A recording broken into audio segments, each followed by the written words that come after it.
Le grand matin Sud Radio, 7h-9h, Jean-Jacques Bourdin. Le salon automobile, on parle d'automobile ce matin sur antenne de Sud Radio. Vous allez y aller, Jean-Jacques, ou pas ? Comment ? Vous allez y aller au salon ? Je ne sais pas. Non, moi je crois pas. Non. Je crois pas. Vous allez y aller ou ? Non. Non ? Ah bon, d'accord. Bon. Salon automobile pour un secteur en crise. Moi non plus, j'ai plus de voiture à Paris. Moi. Ah oui ? Terminé. Non, mais terminé, à quoi ça sert ? Si vous n'utilisez une voiture que dans Paris, je me demande à quoi ça sert. Hein. À rien. Bon. Est-ce qu'il y a des transports en commun qui fonctionnent plutôt pas trop mal ? Ça dépend, mais pas trop mal.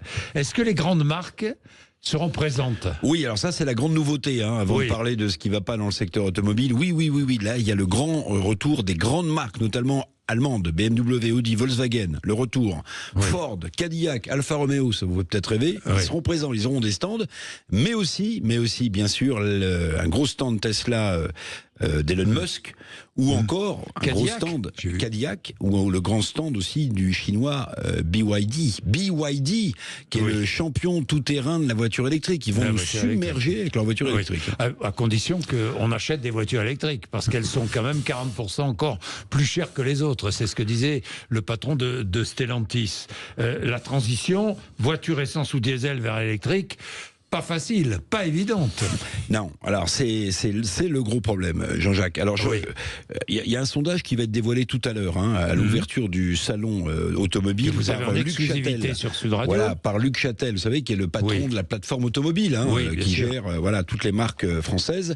Alors c'est intéressant parce que 83% des Français, 83% considèrent que la voiture est indispensable pour leur vie quotidienne. Et notamment, évidemment, en région. Donc, c'est un sujet. Évidemment. Alors, la transition du thermique, diesel, essence vers l'électrique, c'est le gros problème. On a déjà un secteur automobile, Jean-Jacques, qui est en grande difficulté. Retenez un chiffre. Par rapport à 2019, avant Covid, les constructeurs estiment que la chute de vente de voitures est de 29%. Donc, c'est un secteur qui est en crise. Concurrence chinoise, bien sûr, mais aussi passage du thermique à l'électrique.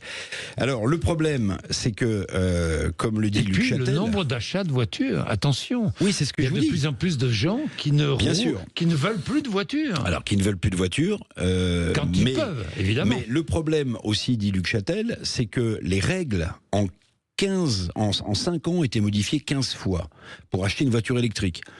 On vous change les subventions, on vous change les normes. Donc c'est très compliqué pour le consommateur, au-delà du fait que la voiture électrique est chère, de s'y retrouver et de se projeter. Bon, je ne parle pas des sujets qui ont été abordés, le parc de bornes électriques qui n'est pas encore totalement complet, puis l'idée qu'il y a des problèmes de pouvoir d'achat, que la voiture électrique est chère, et que si vous enlevez les subventions comme en Allemagne, par exemple, pour acheter une voiture électrique, tout ça s'effondre. 73%, toujours de ce sondage exclusif, 73% de ceux qui envisagent l'achat d'un véhicule électrique renonceraient si les aides sont supprimées. Donc vous voyez qu'on est dans une drôle de zone d'ombre où l'Europe vous demande d'abandonner les moteurs thermiques et où la voiture électrique est encore beaucoup trop chère. Je vous rappelle quand même que normalement les constructeurs européens, français donc, doivent renoncer à vendre des voitures thermiques en 2035. C'est demain. C'est demain. Bien. Et on constate un boom des hybrides, évidemment, parce que c'est un compromis. Merci Eric. Merci, il est 7h30, vous êtes sur Sud Radio, évidemment. Le temps, tout de suite, avec Rémi André.